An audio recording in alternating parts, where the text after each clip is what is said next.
నమస్తే నాగేశ్వర్ గారు. ఢిల్లీలో జరుగుతున్న AI ఇంపాక్ట్ సమ్మిట్ 2026కి మైక్రోసాఫ్ట్ ఫౌండర్ బిల్ గేట్స్ హాజరు కావాల్సి ఉంది. నిన్న కీలక ప్రసంగం కూడా చేయాల్సి ఉంది. కానీ సమ్మిట్ కి బిల్ గేట్స్ హాజరు కాలేదు. కారణం ఎప్స్టీన్ ఫైల్స్ లో బిల్ గేట్స్ పేరు ఉండడమే అంటూ వార్తలు వస్తూ ఉన్నాయి. రీసెంట్ గా చంద్రబాబు నాయుడు బిల్ గేట్స్ ని అమరావతికి ఇన్వైట్ చేశారు సార్. దీని మీద కూడా చాలా విమర్శలు వచ్చిన పరిస్థితి. ఇప్పుడేమో AI ఇంపాక్ట్ సమ్మిట్ కి మోదీ పక్కన పెట్టారు. ఎందుకు? మోడీ పక్కన పెట్టలేదు, AI సమ్మిట్ కు హాజరు కావడం లేదని బిల్ గేట్స్ ఫౌండేషన్ ప్రకటించింది. గవర్నమెంట్ పక్క పెట్టినట్టు రాలే వార్తలు వచ్చింది అయితే బిల్ గేట్స్ ఫౌండేషన్ వారు దానికి కూడా రీజన్ చెప్పారు.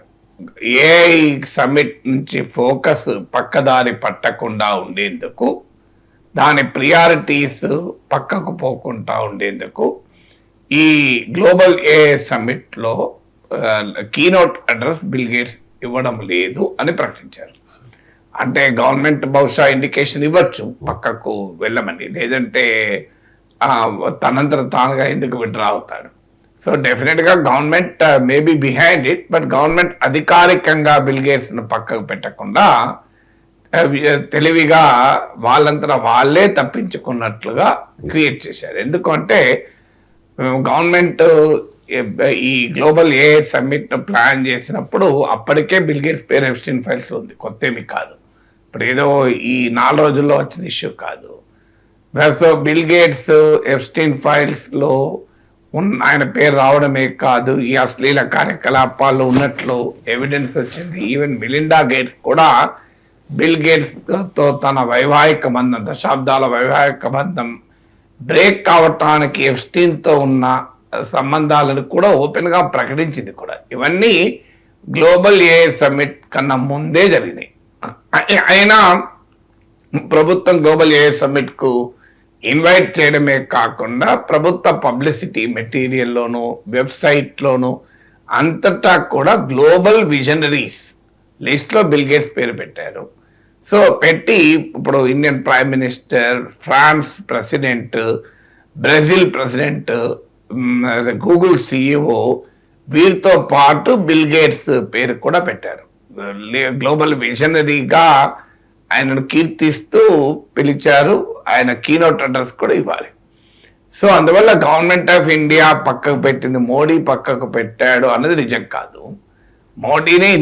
మోడీ ప్రభుత్వమే ఇన్వైట్ చేసింది, పెద్దపీట వేసింది, గ్లోబల్ విజనరీగా పేర్కొంది, కీనోట్ స్పీకర్ గా పెట్టింది, పబ్లిసిటీ మెటీరియల్ నుంచి వెబ్సైట్ వరకు అంతటా ఉంది.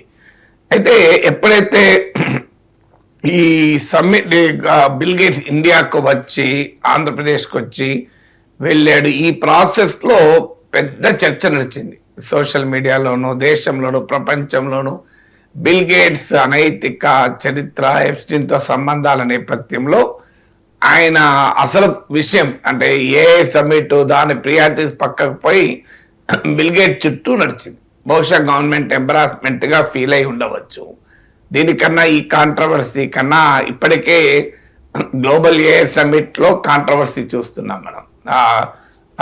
గ్రేటర్ నోయిడాకు చెందిన గల్గౌటియా యూనివర్సిటీ వారు చైనా AI మోడల్ను చూపెట్టి మేమే ఇన్నోవేషన్ అని చెప్పుకోవడం దేశ పరువు పోయింది. తర్వాత AI సమ్మిట్ ప్రారంభంలోనే సరిగా ఆర్గనైజ్ చేయకపోవడం, బేసిక్ కమ్యూనిటీస్ లేకపోవడం, రిజిస్ట్రేషన్ టైంలో భారీ క్యూస్, ఈ గందరగోళం అంతా జరిగింది. అశ్విని వైష్ణవ్ అపాలజీ కూడా చెప్పాడు. సో ఈ ప్రాసెస్ లో మరో వివాదము ఎందుకొని ప్రభుత్వం అనుకొని ఉండుంటుంది. అంతవరకు తామే ఇన్వైట్ చేశాము, తామే పెద్దపీట వేశాం కనుక తామే పక్కకు పెడితే బాగుండదు అనుకొని ఆయన వ్యూహాత్మకంగా వ్యవహరించి ఉండుంటుంది. అందువల్ల బిల్ గేట్స్ ఫౌండేషన్ ప్రకటించింది బిల్ గేట్స్ దూరంగా ఉంటాడు ఈ సమ్మిట్ లో పాల్గొంటుంది. ఎందుకంటే అంతకుముందు అశ్విని వైష్ణవ్ ఒక క్వశ్చన్ అడిగారు, బిల్ గేట్స్ మరి కీనోట్ స్పీచ్ ఇస్తున్నారా లేదా ఈ ఎప్స్టీన్ ఫైల్స్ కాంట్రవర్సీ నేపథ్యంలో అంటే ఆయన ఇచ్చిన ఆన్సర్ మనకు అర్థమవుతుంది. ఎవరు అటెండ్ అవుతారు, ఎవరు అటెండ్ కారు అన్నది వారి వారి వ్యక్తిగత నిర్ణయాలు అన్నాడు. అంటే ఎక్కడా గవర్నమెంట్ బిల్ గేట్స్ పక్కకు పెడుతున్నాము, బిల్ గేట్స్ అనెథికల్ బిహేవియర్, అనైతిక ప్రవర్తన వల్ల ఆయన పక్కకు పెడుతున్నాం అనేది గవర్నమెంట్ ఎక్కడా అనలే. So Ashwini Vaishnaw statement, who will attend, who will not attend, it is left to their personal choice అన్నాడు. అంటే దానివల్ల ఇదేమి మోడీ ప్రభుత్వం బిల్ గేట్స్ పక్కకు పెట్టింది నేను అనుకోను. ఈ కాంట్రవర్సీ అంతా వచ్చాక బిల్ గేట్స్ స్వచ్ఛందంగానే మీరు తప్పుకోండి అని ప్రభుత్వం సలహా ఇచ్చినట్టుంది. బట్ ఎట్లయినా ఏ రకంగానైనా ప్రభుత్వం ప్రత్యక్షంగా చెప్పకపోయినా పరోక్షంగానైనా చెప్పినట్టు లెక్క. అక్కడ ఎందుకు మరి ఇష్యూ వస్తున్నా, నేను ఈవెన్ అమరావతికి బిల్ గేట్స్ పిలిచినప్పుడు కూడా నా స్టాండ్ ఒకటే, గలీజ్ బిల్ గేట్స్ నువ్వు పిలవడం ఏంటి అని పెద్ద చర్చ నడిచింది. అప్పుడు కూడా నేను తీసుకున్న స్టాండ్ ఏంటంటే, ఇలా వ్యక్తిగత ప్రవర్తన వల్ల పిలవకూడదు అని మొదలు పెడితే చాలా మంది పైన ఇలాంటి ఆరోపణలు ఉంటాయి, అవినీతి ఆరోపణలు ఉంటాయి, అనైతిక ప్రవర్తన ఆరోపణలు ఉంటాయి. ఇప్పుడు ఆ మాటకొస్తే ప్రెసిడెంట్ ట్రంప్ పైన ఉన్న ఆరోపణలు ఎవరిపైన లేవు. ఇప్పుడు మీరు బిల్ గేట్స్ని పక్క పెడతారు, డొనాల్డ్ ట్రంప్ పక్క పెట్టగలరా? ప్రెసిడెంట్ ట్రంప్ ఇప్పుడు వస్తున్నాడు కూడా ఈ ఇయర్లో. మరి ప్రెసిడెంట్ ట్రంప్ను రావద్దని కానీ ప్రెసిడెంట్ ట్రంప్ను మోడీ వెళ్ళి వైట్ హౌస్లో కదిలించుకోలేదా? సో రేపు ట్రంప్ మళ్ళీ రావడా? సో ట్రంప్ పేరు మరి ఈవెన్ బిల్ గేట్స్ కన్నా కూడా ట్రంప్ పేర్లు ఇంకా 100,000 సార్లు ఎక్కువ వచ్చింది. So Trump is much more direct partner with Epstein, bill gates తో పాటు. మరి బిల్ గేట్స్ ఒక నీతి, డొనాల్డ్ ట్రంప్ ఒక నీతి ఎట్లుంటుంది? సో దీనికి ఎవరికైనా ఒకే విధానం ఉండాలి కదా. So Donald Trump America president కనుక తప్పదు, బిల్ గేట్స్ అయితే మేము పక్క పెడతా అంటే కలవదు. అందువల్ల you to take a stand based on one uniform principle. Uniform principle ఏంటంటే, బిల్ గేట్స్ అయినా డొనాల్డ్ ట్రంప్ అయినా వారి వ్యక్తిగత హోదాలో రావడం లేదు కనుక వారి హోదాకు మాత్రమే పరిమితం కావాలి. ఇప్పుడు మీకు బిల్ గేట్స్ ను టెక్నాలజీ విజార్డ్గా టెక్నాలజీ వరకే పరిమితం అయితే ఒక తీరు, కానీ బిల్ గేట్స్ ను వ్యక్తిగతంగా కీర్తిస్తూ బిల్ గేట్స్ ను పొగుడుతూ మాట్లాడిందే సమస్య వస్తుంది. ఈవెన్ అమరావతిలో కూడా అదే ప్రాబ్లం. బిల్ గేట్స్ తో purely technology relationship is different, personal relationship different. మీకు పర్సనల్ వాంత్ అంటే బిల్ గేట్స్ గొప్ప వ్యక్తి, బిల్ గేట్స్ యొక్క పొగిడే కార్యక్రమం మొదలు పెడితే అక్కడ సమస్య వస్తుంది. సో ఎప్పుడైనా we have Donald Trump America president కనుక మనం డీల్ చేస్తాం. కానీ ట్రంప్ ఎంత గొప్పవాడు, ట్రంప్ చాలా గ్రేట్ పర్సన్ అంటాం అనుకోండి, డెఫినెట్ గా క్వశ్చన్లు వస్తాయి, రాకుండా ఎలా ఉంటాయి. So when you praise is personality, ఇప్పుడు బిల్ గేట్స్ పర్సనాను ప్రేజ్ చేస్తే ఖచ్చితంగా అభ్యంతరకరం. సో అందువల్ల చంద్రబాబు నాయుడు అయినా లోకేష్ అయినా పర్సనాగా ప్రేజ్ చేయకూడదు. మీరు టెక్నాలజీ వరకు పార్ట్నర్షిప్లు, technology relationship you cannot avoid, because అలా అయితే ట్రంప్తో కూడా రిలేషన్ ఉండకూడదు, చాలా మంది దేశాధినేతలతో మనకు సంబంధాలు ఉండకూడదు. సో అందువల్ల ఆ స్టాండ్ తీసుకున్నప్పుడు క్లారిటీ ఉండాలి. So persona is different. వ్యక్తిత్వాన్ని పొగిడే కార్యక్రమం, బిల్ గేట్స్ పర్సనాలిటీని కీర్తించే కార్యక్రమం చేస్తే అది ఖచ్చితంగా అనైతికలు అవుతుంది, అభ్యంతరకరం అవుతుంది. సో టెక్నాలజీ వరకు ఏ వరకు ఉంటే well you cannot avoid it. Personal life దరిద్రంగా ఉన్నమాట నిజం, బట్ ఆయన టెక్నాలజీ విధాడు కనుక ఆ ప్రాసెస్లో వస్తాడు. ఇప్పుడు ఒక సైంటిస్టు చాలా అనైతికమైన వ్యక్తిగత ప్రవర్తన ఉంటుంది, ఆయన ఒక గొప్ప ఇన్నోవేషన్ కనుక్కుంటాడు, దాన్ని మనం కాదనగలమా? సో వాడు అనైతిక ప్రవర్తన ఉన్నవాడు, వాడు కనుగొన్న దాన్ని నేను ముట్టుకోను అని అనలేం కదా. సో దానికి మనం ఏం చేయలేము కొన్నిసార్లు. సో అందువల్ల దట్ వాజ్ మై స్టాండ్. ఇప్పుడైనా బిల్ గేట్స్ విషయంలోనైనా, ఈవెన్ చంద్రబాబు ప్రభుత్వం, మోడీ ప్రభుత్వమైనా confine to his work to technology.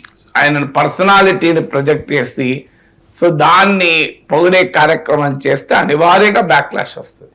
Epstein files లో బిల్ గేట్స్ పేరున్న కారణంగా ఏ సమ్మిట్ కు దూరం పెట్టి ఉండవచ్చు, కానీ చాలా మంది భారతీయుల పేర్లు కూడా ఎప్స్టీన్ ఫైల్స్ లో ఉన్నాయని వార్త వచ్చాయి కదా సార్. ముఖ్యంగా అనిల్ అంబానీ పేరుంది, అలాగే కేంద్ర మంత్రి హర్దీప్ సింగ్ పూరి పేరుంది అని చెప్పి, మోదీ పేరు కూడా ఉందని చెప్పి రాహుల్ గాంధీ విమర్శలు చేసిన పరిస్థితి. సో ఈ ఎప్స్టీన్ ఫైల్స్ లో ఇండియన్ కనెక్షన్ గురించి ఎందుకు విచారణ జరగడం లేదు సార్? అంటే మీరు రాహుల్ గాంధీ విమర్శ చేయడం కాదు, మోడీ పేరు కూడా ఉన్నమాట నిజం. రాహుల్ గాంధీ విమర్శ చేశాడు, మోడీ పేరు లేదు అని అనుకోకూడదు, కానీ పేరున్న సందర్భం వేరు. మోడీ పేరు ఎక్కడ అనైతిక పరమైన ప్రవర్తనకు సంబంధించిన పేరు కాదు. ఇప్పుడు ఇది అమెరికా ప్రభుత్వం కూడా ప్రకటించింది, పేర్లు ఉన్నంత మాత్రాన ఎప్స్టీన్ నేర ప్రవృత్తిలో వీరు భాగస్వాములని మనము అనుకోకూడదు అని. అందువల్ల ఆ రోజుల్లో కూడా రాహుల్ గాంధీ విమర్శ చేసినప్పుడు నేను తీవ్రంగా ఖండించాను. సో ఈవెన్ అమెరికాతో వాణిజ్య ఒప్పందం మోడీ ఎఫ్స్టీన్ ఫైల్స్ లో పేరుండడం వల్లనే భయపడి చేసుకున్నాడంటే కూడా నేను ఖండించాను రాహుల్ గాంధీ అంటే. ఎందుకంటే నరేంద్ర మోడీ వ్యక్తిగత ప్రవర్తన ఉంది, ఇంతవరకు ఎక్కడా వివాదాలు లేవు, విమర్శలు లేవు. సో ఇది personal character is absolutely unquestionable. ఇప్పటి వరకు మనకున్న ఏ ఆధారము లేదు. లేనప్పుడు వాడేవాడు పనికిమాలిన క్రిమినల్ అఫెండర్, సెక్స్ క్రిమినల్ వాడి ఈమెయిల్స్ లో సందర్భానికి లింక్ లేకుండా పేరు ప్రస్తావనకు వస్తే దాన్ని మనం పట్టుకొని మన ప్రైమ్ మినిస్టర్ వ్యక్తిత్వాన్ని అనుమానించడం న్యాయం కాదు. సో ఈ కాంటెక్స్ట్ ఏంటి? ప్రైమ్ మినిస్టర్ మోడీ ఇజ్రాయెల్కి వెళ్తున్న సమయంలో ఎప్స్టీన్ తన ఫ్రెండ్స్తో ఉన్న కమ్యూనికేషన్లో అమెరికా ఒత్తిడి మేరకు ఇండియన్ ప్రైమ్ మినిస్టర్ ఇజ్రాయెల్కి వెళ్తున్నాడని చెప్పాడు. That's a political opinion express. అది రైటా రాంగా ఎవరికైనా అభిప్రాయాలు ఉండొచ్చు, కానీ ఆ కాంటెక్స్ట్ లో ఇండియన్ ప్రైమ్ మినిస్టర్ పేరు తీసాడు గనక మనం ఏం చెప్పప్పుడు ఇద్దరు క్రిమినల్ జైల్లో ఉంటారు. మన ప్రధానమంత్రి ఎవరు అంటే నరేంద్ర మోడీ అని మాట్లాడుకుంటారు. అంటే మోడీ ఆ క్రిమినల్తో సంబంధాలు ఉన్నట్టు కాదు కదా. సో అందువల్ల మోడీ పేరును డ్రాగ్ చేయడం అనేది కరెక్ట్ కాదు. ఇక అయితే అదే సమయంలో అనిల్ అంబానీ, హర్దీప్ పురి, ఇది చాలా కీలకం. దీనిపైన విచారణకు కానీ చర్చకు కానీ భారత ప్రభుత్వం ముందుకు రాకపోవడం ఆందోళనకరం. ఇప్పుడు తాజాగా ఫ్రాన్స్ ప్రకటించింది, మేము ఎప్స్టీన్కి సంబంధించిన అన్ని అంశాలపైన విచారణకు సిద్ధం, విక్టిమ్స్ ఎవరైనా ఉంటే బహిరంగంగా రండి అని పిలిపించారు. When French government ready for investigation, why not Indian government? ఇప్పుడు ఇది ఎందుకంటే బిగ్గెస్ట్ ఫ్రాడ్ ఇది. కేవలం ఒక సెక్స్ క్రైమే కాదు, అంటే అమ్మాయిలను ఉపయోగించుకొని, మైనర్లను ఉపయోగించుకొని పొలిటికల్ కార్పొరేట్ లింక్స్ ఏర్పాటు చేసుకోవడం, ఫైనాన్షియల్ ట్రాన్సాక్షన్స్, బిజినెస్ ట్రాన్సాక్షన్స్, పెద్ద మాఫియా ఇది. అందువల్ల ఈ మాఫియాకు ఉన్న ఇండియన్ కనెక్షన్ విచారణకు ఎందుకు ప్రభుత్వం వెనుకాడుతోంది? అది కూడా పార్లమెంట్ లో చర్చకు కూడా అభ్యంతరం చెప్పింది. ఇప్పుడు హర్దీప్ పురి ఉంది. హర్దీప్ పురి 62 సార్లు ఆయన పేరు ప్రస్తావనకు వచ్చింది. ఒక్కసారి కాదు, 2 సార్లు కాదు. ఎఫ్టీన్ ఫైల్స్ లో 62 ప్లేసెస్ లో హర్దీప్ పురి పేరుంది. 14 టైమ్స్ కలిశాడు హర్దీప్ పురి. మరి ఎందుకు కలిశాడు? ఆయనప్పుడు ప్రభుత్వ ఉద్యోగి కనుక కలిశాడు అనేది వాదన. అది ఇంకా అభ్యంతరకరం కదా. ప్రభుత్వ ఉద్యోగి ఎందుకు కలిశాడు అంటే, భారతదేశానికి ప్రాతినిధ్యం వహించే ఒక డిప్లొమాటు ఎప్స్టీన్ లాంటి వెధవని ఎందుకు కలిశాడు? మాకు తెలియదు, ఆయన మీద ఈ కేసులు ఉన్నాయనేది ఒక వాదన. అది పచ్చి అబద్ధం. ఎందుకంటే 2014 తర్వాత కూడా హర్దీప్ పురి ఎప్స్టీన్ కలిశాడు. 2014లో మోడీ ప్రభుత్వమే అధికారంలోకి వచ్చింది. ఎప్స్టీన్ పైన ఫస్ట్ కేసు ఫ్లోరిడాలో 2005లో ఒక మదర్ ఎప్స్టీన్ పైన ఫస్ట్ కేసు వేశారు. ఆ 14-year డాక్టర్ను అబ్యూజ్ చేశాడు అని. 2008 వరకు బోలెడు కేసులు పడ్డాయి. బుష్ ప్రెసిడెంట్ గా ఉన్నప్పుడే ప్రభుత్వం నాన్ ప్రాసిక్యూషన్ డీల్ ఎప్స్టీన్తో కుదుర్చుకుంది. ఎప్స్టీన్ చిన్న క్రైమ్స్ అంగీకరించి 13 నెలలు జైల్లో కూడా ఉన్నాడు. ఆయనకి ఇచ్చిన ప్రివిలేజ్ ఏంటంటే మనకు ఆశ్చర్యం ఎత్తుంది. జైలు శిక్ష విధిస్తూ, అంటే లెస్సర్ క్రైమ్స్ కు, అండ్ ఆ లెస్సర్ క్రైమ్స్ ఒప్పుకున్నందుకు సీరియస్ క్రైమ్స్ పైన కేసులు కొట్టేశారు, పక్క పెట్టారు. ఆ లెస్సర్ క్రైమ్స్ ఒప్పుకున్నందుకు 13 నెలల జైలు శిక్ష విధించి రోజు ఉదయం తన ఆఫీస్కి వచ్చి నైట్ వరకు వెళ్ళి జైల్లో పట్టుకోవచ్చు. ఇలాంటి స్పెషల్ ప్రివిలేజ్ ప్రపంచంలో ఏ ఖైదీకి ఇచ్చి ఉంటారు నాకు తెలిసినంత వరకు. సో జైల్లో ఉంటాడు, కానీ మార్నింగ్ ఆఫీస్కి వెళ్తాడు, మళ్ళీ నైట్ వరకు వచ్చి మళ్ళీ జైల్లో ఉంటాడు. అంటే జైలు ఇది లైక్ లాడ్జ్ అంతే. సో ఈ ప్రెసిడెంట్ బుష్ ఎప్స్టీన్కి ఇచ్చిన ఒక యునీక్ అండ్ స్పెషల్ ప్రివిలేజ్. ఏ నేరస్తునికి ప్రపంచంలో ఇలాంటి ప్రివిలేజ్ ఇచ్చుండరు. ఆయన పొలిటికల్ కనెక్షన్ ఏ స్థాయిలో దీన్ని బట్టి అర్థమవుతుంది కదా. సో అలాంటి 2014కు ముందు ఇంత చరిత్ర ఉన్న ఎప్స్టీన్తో నాకు తెలియదు అని హర్దీప్ పురి అంటే ఎట్లా యాక్సెప్ట్ చేస్తాం? తర్వాత ఆయన కమ్యూనికేషన్, ఇంకా ఇది చాలా చాలా కీలకమైందంటే, what is the nature of communication? మీరు చదివితే ఆశ్చర్యం వేస్తుంది. ఎప్స్టీన్తో మీకు ఇవాళ హిందూలో వచ్చిన ఆర్టికల్లో ఆ ఇంటరాక్షన్ కూడా, అంటే హర్దీప్ పురికి మీకు ఎప్స్టీన్కు మధ్య జరిగిన ఈమెయిల్ సంభాషణలు కూడా ఇచ్చారు, కోట్ చేశారు. ఏమంటాడు? హాయ్ జెఫ్, డియర్ జెఫ్ అని. అంటే ఎంత క్లోజ్ ఉంటే Jeffrey Epstein, dear Jeff, so నీవు give me a shout after you come back from your exotic island. Exotic island ఏంటి? ఒక ఐలాండ్ లో వాడు ఈ సెక్స్ క్రైమ్స్ అన్ని జరిపేవాడు. ఆ ఐలాండ్ కు వాడికి ఉన్న స్పెషల్ జెట్ లో పట్టుకపోయేవాడు. బిల్ క్లింటన్ బిల్ గేట్స్ అందరిని అట్లనే పట్టుకపోయాడు ఐలాండ్ కు. ఆ ఐలాండ్ లో మొత్తం అమ్మాయిలను మైనర్లందరినీ ఉంచి వారితో సెక్స్ కార్యక్రమాలు నడిపేవాడు ఎప్స్టీన్. దాన్ని అర్దీపూరి ఎగ్జాటిక్ ఐలాండ్ అంటాడు, అంటే చాలా ఆనందాన్ని ఇచ్చేటువంటి దీవి అని. సో ఎలా అంటాడు? Something should be fishy here కదా. సో వాడు ఐలాండ్ అప్పటికే కాంట్రవర్సీ.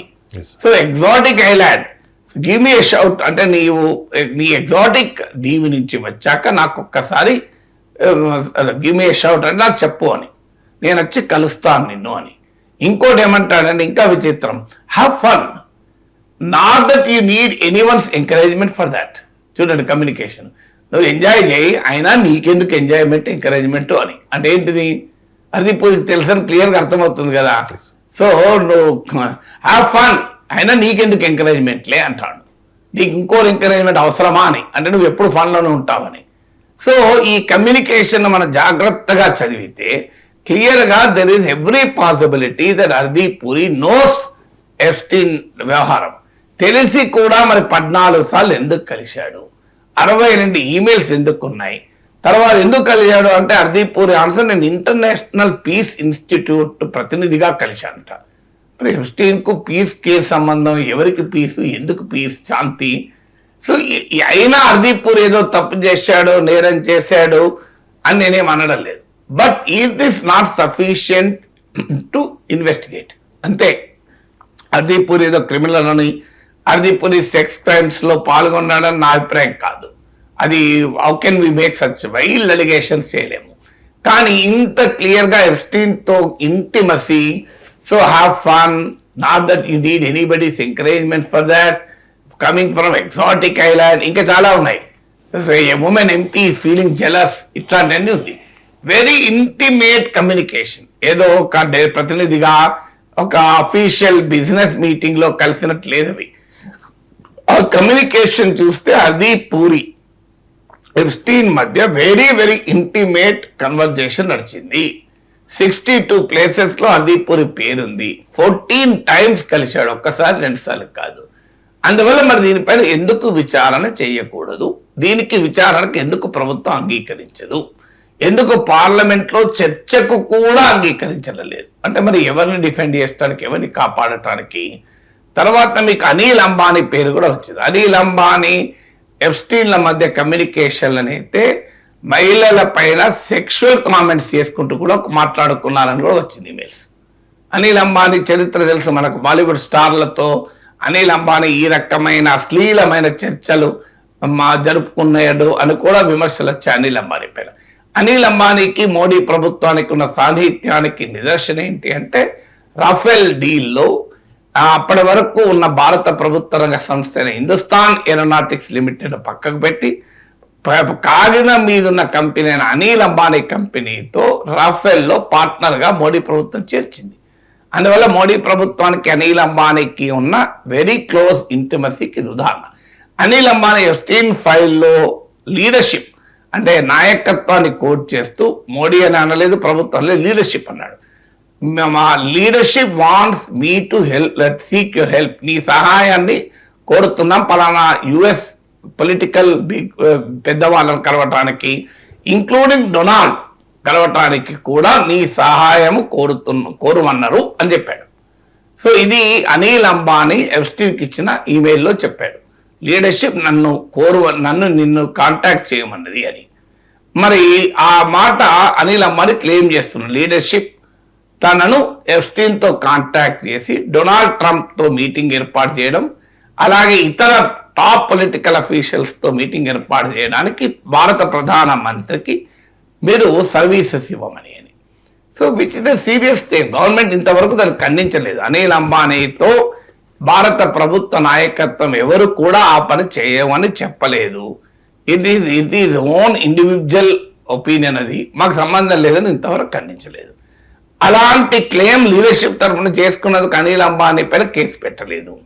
న్యాయంగా అయితే అలా అంటే, ఇప్పుడు మీరు నేను ఏదన్నా చీఫ్ మినిస్టర్ నాకు చెప్పు అన్నాడు మీతోని అన్నావు అనుకోండి, కేసు కాదా? When you are invoking the name of the chief minister, prime minister, it becomes a serious crime కదా. ప్రైమ్ మినిస్టర్ నన్ను మీకు చెప్పు అన్నాను అనుకోండి, ఇది తప్పు అవుతుంది కదా. మరి అనిల్ అంబానీ పైన ఎందుకు గవర్నమెంట్ అనిల్ అంబానీ ఈమెయిల్స్ బయటకు వచ్చాక కూడా ఇంతవరకు దాన్ని ఖండించలేదు. ఈవెన్ టుడే ఇది ఫ్యాబ్రికేటెడ్, దీనికి ఏం సంబంధం లేదు అనలేదు. అనిల్ అంబానీ పైన ఏ చర్య లేదు. అసలు ఇన్వెస్టిగేషన్ కూడా ప్రభుత్వం సిద్ధంగా లేదు. అక్కడ క్వశ్చన్స్ వస్తున్నాయి. అందువల్ల నేను మోడీ పేరున్న దాన్ని ప్రతిపక్షాలు సీరియస్ గా ఆరోపించడం పూర్తిగా అన్యాయము. అలాంటి మోడీ పేరు ఎక్కడా అభ్యంతరకర రీతిలో లేదు. కానీ హర్దీప్ పూరి, అనిల్ అంబానీల ఎఫ్స్టీన్ తో ఉన్న కమ్యూనికేషన్ పైన అనుమానాలకు మాత్రం ఆస్కారం ఉంది కనుక ఖచ్చితంగా విచారణ జరిపించాలి. ఎందుకంటే ఎఫ్స్టీన్ తో ఉన్న రిలేషన్స్ అన్ని సెక్స్ రిలేషన్స్ అనుకోవాల్సిన అవసరం లేదు. ఎఫ్స్టీన్ నెట్వర్క్ ఏంటంటే అమ్మాయిల్ని, మహిళలను ఉపయోగించుకొని ఆయన పొలిటీషియన్లతో, వరల్డ్ టాప్ పొలిటీషియన్, ఇప్పుడు మీకు ప్రిన్స్ ఆండ్రూస్ అరెస్ట్ అయ్యాడు చూడండి, బ్రిటిష్ రాజ కుటుంబం. So Donald Trump, bill Clinton ఇట్లాంటి టాప్ పీపుల్ తో రిలేషన్స్ ఉండేవి. ఆ రిలేషన్స్ కు ప్రాతిపదిక చాలా మంది ఇల్లీగల్ మనీతో రిలేషన్స్ ఉంటాయి. పెద్ద పెద్ద బ్యూరోక్రాట్లతో, పొలిటీషియన్లతో, అక్రమ డబ్బుతో రిలేషన్స్ ఉంటాయి, మందుతో రిలేషన్స్ ఉంటాయి. ఫారిన్ లిక్కర్ ఇచ్చి ఒక ఐఎస్ సీనియర్ ఆఫీసర్ కు ఫారిన్ లిక్కర్ బాటిల్ నుంచి పనులు చేయించుకుంటారు. ఎఫ్స్టీన్ అమ్మాయిలను ఉపయోగించి పనులు చేయించుకున్నాడు. అది కూడా ఒక ఆర్గనైజ్డ్ కార్యక్రమం. ఒక ఐలాండ్ కొనుక్కొని ఐలాండ్ లో ఈ అమ్మాయిలందరినీ పెట్టి ప్రత్యేక విమానాలు ఏర్పాటు చేసి ఆ ప్రత్యేక విమానాల్లో వారిని అక్కడికి పట్టుకపోయడమే కాకుండా వాళ్ళు ఇతర దేశాలకు వెళితే ఈ అమ్మాయిలకు కూడా సరఫరా చేసేవాడు. అంత నీచుడు ఎఫ్స్టీన్. సో ఆ ఎఫ్స్టీన్ ఇలా వచ్చిన కాంటాక్ట్స్ ను బిజినెస్, ఫైనాన్షియల్, పొలిటికల్ బ్రోకర్ గా కూడా వివరించేవాడు. సో అందువల్ల ఎఫ్స్టీన్ తో కమ్యూనికేషన్ హర్దీప్ పూరికున్నా, అనిల్ అంబానీకున్నా అవి సెక్స్ క్రైమ్స్ తో ఉన్నాయని కూడా మనం ఏమి కంక్లూజన్ రావాల్సిన అవసరం లేదు. కానీ బట్ ఏ దానికున్నా పొలిటికల్ అండ్ బిజినెస్ రిలేషన్స్ కొరకు ఎఫ్స్టీన్ తో కమ్యూనికేట్ అయినా కూడా ఎఫ్స్టీన్ అనుసరించుతున్న విధానం చాలా భయంకరమైన, నేరపూరితమైంది కనుక క్వశ్చనబుల్ అవుతాయి కదా. దీనిపైన కనీసం చర్చ జరగాలి కదా. ఇప్పుడు ఫ్రెంచ్ ప్రభుత్వం ముందుకు వచ్చినప్పుడు భారత ప్రభుత్వానికి ఎందుకు హెసిటేషన్ అనేది క్వశ్చన్. ఇరాన్, అమెరికాల మధ్య ఉద్రిక్తతలు కంటిన్యూ అవుతూనే ఉన్నాయి. ఈ వారాంతంలో అమెరికా ఇరాన్ పై విరుచుకుపడొచ్చు అనే వార్తలు కూడా వస్తూ ఉన్నాయి సార్. ఈ నేపథ్యంలో యూకే ఒక కీలకమైన ప్రకటన చేసింది.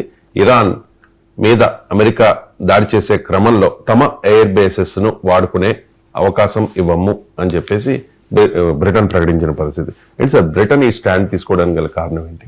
అంటే వాళ్ళు చెప్పేది అంటే ఇంటర్నేషనల్ లాకు విరుద్ధము అని. కానీ బ్రిటన్ ఎప్పుడు ఇంటర్నేషనల్ లా ఫాలో అయింది. అమెరికాతో కలిసి ఇరాక్ పై దాడి చేసినప్పుడు, లిబియాపై దాడి చేసినప్పుడు బ్రిటన్కి అంతర్జాతీయ చట్టాలు గుర్తు రాలేదు.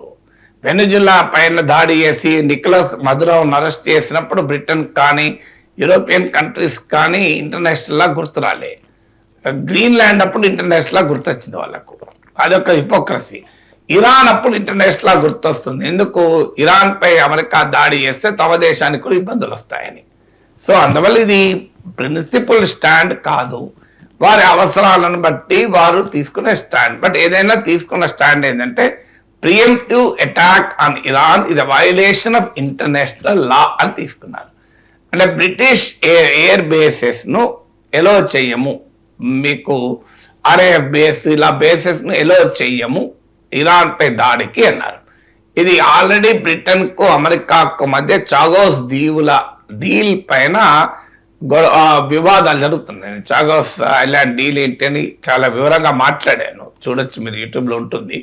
సో ఏంటి బ్రీఫ్ గా అంటే ఇది ఒక 60 ఐలాండ్ చాగోస్ ఐలాండ్స్. ఇది 1814లో మారిషస్ బ్రిటిష్ కాలనీగా ఉన్న సమయంలో ఈ దీవులు కూడా మీకు డిగో గార్షియా కూడా చాగోస్ ఐలాండ్ లో ఒకటి భాగం. సో ఈ చాగోస్ ఐలాండ్స్, ఈ డిగో గార్షియా ఇవన్నీ కూడా బ్రిటిష్ కంట్రోల్లోకి వచ్చాయి 1814లో. 1960s లో మారిషస్ ఇండిపెండెంట్ కంట్రీ అయింది. ఆ తర్వాత ఈ దీవులు మారిషస్ మాయి అని మారిషస్ వాదన. సో బ్రిటన్ మాత్రం ఈ డిగో గార్షియా, చాగోస్ దీవులను తన కంట్రోల్లో పెట్టుకుంది. అప్పటి నుంచి ఇది ఇంటర్నేషనల్ కాంట్రవర్సీ అయింది. ఆఖరికి International Court of Justice United Nations, ప్రపంచంలో డిప్లొమాటిక్ ప్రెషర్ అంతా బ్రిటన్కు వ్యతిరేకంగా రావడంతో ఇటీవల బ్రిటన్ చాగోస్ దీవుల ఓనర్షిప్ను బ్రిటన్ మళ్ళీ మారిషస్కి అప్పచెప్తూ నిర్ణయం తీసుకుంది. కానీ అదే సమయంలో డిగో గార్షియాలో అమెరికా బ్రిటన్ల జాయింట్ మిలిటరీ బేస్. సో ఆ మిలిటరీ బేస్ ఫ్యూచర్ దెబ్బతినకుండా అగ్రిమెంట్ ఏం చేసుకున్నారంటే చాగోస్ ఐలాండ్స్ ఓనర్షిప్ మాత్రం మారిషస్కి వెళ్ళిపోతుంది, కానీ 99 years బ్రిటన్ లీజ్గా ఈ దీవులు తీసుకుంటుంది. సో అంటే ప్రాక్టికల్గా అమెరికా బ్రిటిష్ మిలిటరీ బేస్కి ఏమీ డోకా లేదు. ట్రంప్ దీన్ని మొదట్లో ఆహ్వానించాడు, అప్రిషియేట్ చేశాడు, తర్వాత ఇప్పుడేమో బ్రిటన్ తిడుతున్నాడు. సో చాగోస్ దీవులు ఇచ్చేసిండ్రు, పనికి మాలిన కంట్రీ అని చెప్పి తిడుతున్నాడు. అందువల్ల ఆ కాంట్రవర్సీ ఉండగా ఇప్పుడు ఇరాన్ పై అటాక్ బ్రిటిష్ బేస్లను ఎలో చేయము అని బ్రిటన్ ప్రకటించింది. సో అంటే ఇరాన్ పై అమెరికా దాడి మీకు వెనుజులాపై దాడి అంత సులభం కాదు అన్నదానికి ఇవన్నీ ఉదాహరణలు. ఆల్రెడీ అమెరికన్ అలైస్ అయిన యుఏఈ, సౌదీ అరేబియా, ఖతార్లు ప్రకటించా ఇప్పటికే మా ఎయిర్ బేస్, మా గగనతలాన్ని ఇరాన్ పై దాడికి ఉపయోగించుకోనివ్వము అని. ఇవన్నీ అమెరికా మిత్ర దేశాలకు కూడా. దీనికి కూడా కారణం ఏంటంటే ఇరాన్ ఆల్రెడీ హెచ్చరించింది, మాపై కనుక అమెరికా దాడి చేస్తే మేము అమెరికా మిత్ర దేశాలను వారి టార్గెట్లను వారి స్థావరాలను టార్గెట్ చేస్తాం, అమెరికన్ మిలిటరీ బేసెస్ను అటాక్ చేస్తామని హెచ్చరించారు. సో దానివల్ల కూడా ఈ బ్రిటన్ కానీ, సౌదీ అరేబియా కానీ, యుఏఈ కానీ వెనుకాడుతున్నాయి. అంటే అమెరికా కనుక ఇరాన్ పైన అటాక్ చేస్తే ఇరాన్ ఏం చేస్తుంది, ఈ మిలిటరీ బేసిస్ పైన అటాక్ చేస్తుంది. ఆల్రెడీ గతంలో మీకు 12 day వార్ సమయంలో అమెరికా ఇరాన్ పైన అటాక్ చేస్తే ఇరాన్ ఖతార్లోని యుఎస్ బేస్ పైన సింబాలిక్ అటాక్ చేసింది. సో అందువల్ల ఇరాన్ రిటాలియేషన్ ఉంటుంది మిత్ర దేశాల పైన, అమెరికా స్థావరాల పైన అన్న భయంతో, అనుమానంతో ఇరాన్ పైన దాడిలో కలిసి రావటానికి బ్రిటన్ సిద్ధంగా లేదు. రెండవది ఏంటి అంటే ఇది రీజనల్ వార్గా కూడా దారితీసే ప్రమాదం ఉంటుంది. అంటే కేవలం అది అమెరికా ఇరాన్లు, ఇజ్రాయెల్ ఇరాన్ల మధ్యనే ఉండదు. ఇరాన్ పైన దాడి జరిగితే ఈ మొత్తం ప్రాంతమే యుద్ధంలోకి డ్రాక్ అయ్యే ప్రమాదం ఉంటుంది. మూడవది ఈ వార్ ఎన్ని రోజులు జరుగుతుందో ఎవరు చెప్పలేము. మీకు వెనిజులా అంత లాగనో లేకుంటే గాజా లాగనో కాదు. ఇరాన్ ఇది మచ్ స్ట్రాంగర్ మిలిటరీ పవర్ కనుక ఇది ఎన్ని రోజులు జరుగుతుంది అనేది ఎవరమో చెప్పలేము. సో చైనా, రష్యా ఏ మేరకు ఇన్వాల్వ్ అవుతాయి కూడా చెప్పలేము. అందువల్ల ఇది లార్జర్ రీజనల్ వారే కాకుండా ఎక్కువ రోజులు డ్రాగ్ అయ్యే ప్రమాదం కూడా ఉండడం పట్ల కూడా అమెరికన్ మిత్ర దేశాలు ఆందోళన ఉంది. అది బ్రిటనే కావచ్చు, సౌదీ అరేబియా, యుఏఈ కావచ్చు. నాలుగవది దీని ఇంప్లికేషన్స్ ఇతర దేశాల ప్రభుత్వాలపైన ఎలా ఉంటుందని. ఎందుకంటే ఇరాన్ పై దాడి జరిగితే డెఫినెట్ గా సౌదీలో, యుఏఈలో, ఇతర పాకిస్తాన్లో పబ్లిక్ ఒపీనియన్ బలపడుతుంది. మీకు ఆల్రెడీ గాజా పైన ఇజ్రాయెల్ దాడికి వ్యతిరేకంగా పాకిస్తాన్ ప్రభుత్వ వైఖరిని కూడా ప్రశ్నిస్తూ భారీ ప్రదర్శనలు జరిగాయి. సో అందువల్ల ఈవెన్ మనకు కశ్మీర్లో కూడా ఇరాన్ కు మద్దతుగా ప్రదర్శనలు జరిగాయి. అందువల్ల గ్లోబల్ ముస్లిం వరల్డ్ మొత్తం తిరగబడే ప్రమాదం ఉంటుంది. అది ఈ వెస్టర్న్ కంట్రీస్ కు, అలాగే వారికి అనుకూలమైన ఈ అరబ్ దేశాధినేతలకు ఛాలెంజ్ గా మారే ప్రమాదం ఉంటుంది. ఐదవది ఏంటంటే గ్లోబల్ ఆయిల్ ప్రైసెస్ ను తలకిందులు చేయొచ్చు. ఎందుకంటే already Iran strait of Hormuz పైన మిలిటరీ ఎక్సర్సైజ్ జరిపింది, ఇండికేషన్ ఇచ్చిన ప్రపంచానికి మేము ఈ హర్మూజ్ జలసంధిని బ్లాక్ చేస్తామని. నేను ఇంతకుముందు చాలాసార్లు చెప్పాను, గ్లోబల్ ఆయిల్ సప్లైస్ లో 20% ఈ హర్మూజ్ ద్వారా వెళ్తుంది. అందువల్ల అది కూడా ఏషియన్ కాంటినెంట్ కు సప్లైస్. దాంతో పాటు రెడ్ సీ పైన హూతీలు అటాక్ చేశారు గతంలో హమస్ కు మద్దతుగానే. ఇరాన్ కు డైరెక్ట్ ప్రాక్సీ హూతీస్ కనుక ఇప్పటికీ యమన్లో, నార్త్ యమన్లో హూతీలే బలంగా ఉన్నారు. సో అందువల్ల హూతీలు రెడ్ సీని బ్లాక్ చేసి ఇరాన్ హర్మూస్ ను బ్లాక్ చేస్తే గ్లోబల్ ఆయిల్ సప్లైస్ మెజారిటీ ఆగిపోతాయి. దాంతో గ్లోబల్ ఆయిల్ ప్రైసెస్ విపరీతంగా పెరిగి కాస్ట్ ఆఫ్ లివింగ్ అన్ని కంట్రీస్ లో పెరుగుతుంది. మీకు రష్యా ఉక్రెయిన్ వార్ తర్వాత పెద్ద ఎత్తున ఎనర్జీ షార్టేజెస్ ఏర్పడి ఎనర్జీ ప్రైసెస్ పెరిగి యూకేలో కాస్ట్ ఆఫ్ లివింగ్ క్రైసిస్ పెరిగి కన్జర్వేటివ్ ప్రభుత్వం ఓటమికి అది ఒక ఇంపార్టెంట్ కారణంగా మారింది. అమెరికాలో కూడా కాస్ట్ ఆఫ్ లివింగ్ క్రైసిస్ పెరిగి డెమోక్రాట్ల ఓటమికి అదొక ముఖ్య కారణంగా మారింది. సో అందువల్ల ఈ 5 కారణాల రీత్యా ఇరాన్ పై అమెరికా ఏకపక్ష దాడి, యూనిలేటరల్ అటాక్ పట్ల అమెరికన్ అలైస్ మీద సౌదీ అరేబియా కావచ్చు, యుఏఈ కావచ్చు, బ్రిటన్ కావచ్చు, అమెరికన్ మిత్ర దేశాలు కూడా ఆందోళనగా ఉన్నాయి, కలిసి రావటానికి వెనుకాడుతున్నాయి. తిరుమల 7 కొండల్ని 2 కొండలు చేద్దాం అనుకున్నారు వైఎస్ఆర్ అని చెప్పి తెలుగుదేశం పార్టీ తరచుగా ఆరోపణలు చేస్తూ ఉంటుంది. తాజాగా ఈ తిరుమల కల్తీ అంశం మీద కూటమి నేతలు పెట్టిన జాయింట్ ప్రెస్ మీట్ లో కూడా చంద్రబాబు నాయుడు అండ్ పవన్ కళ్యాణ్ ఈ అంశాన్ని ప్రస్తావించారు. దాని మీద నిన్న జగన్మోహన్ రెడ్డి మాట్లాడారు. జగన్మోహన్ రెడ్డి ఏమన్నారు అనే దానికంటే ముందు Chandrababu Naidu and Pawan Kalyan joint press meet లో ఈ 7 కొండలు 2 కొండలు అంశానికి సంబంధించి ఏం మాట్లాడారు అనేది ఒకసారి విందాం. కొండలంటే కాదు, ఇది తప్పని చెప్పిన తర్వాత నేను దేవునికి మొక్కున్నా, నేను వచ్చి మొక్కు తెచ్చుకుంటానని చెప్పి తిరుపతి నుంచి పాదయాత్ర చేసి 7 కొండలు ఎక్కి దర్శనం చేసుకుని క్షమించమని దేవుని కోరుకున్నాం. మీరు చేసిన తప్పుకు నేను క్షమాపణ కోరుకున్నా. ఇది వీళ్ళకి దీని మీద గౌరవం లేదు. వీళ్ళకి 7 కొండల వాడికి 2 కొండలు చాలు అన్న ఆలోచన విధానం నుంచి పుట్టిన వాళ్ళు ఈ రోజు ఏ స్థాయికి దిగజారగలరో ఇది చాలా ప్రస్ఫుటంగా మనందరికీ తెలియజేస్తా ఉంది. సార్, చంద్రబాబు నాయుడు అండ్ పవన్ కళ్యాణ్ చేసిన ఆరోపణల మీద జగన్మోహన్ రెడ్డి చాలా ఘటుగా స్పందించారు. ఒకసారి జగన్ బయట ప్లే చేయండి. Jio number 746, Jio number 747. ఒకసారి ఫస్ట్ చూడండి, ఒకసారి ఫస్ట్ ఆ జియో చూడాలి. ఫస్ట్ మీ అందరికీ కూడా ఎడ్యుకేట్ కావాలి. అసలు ఆ జియోలు ఇచ్చింది ఎవరు? రాజశేఖర రెడ్డి గారు ఇచ్చినారు. ఆ జియోలు ఏమిటి?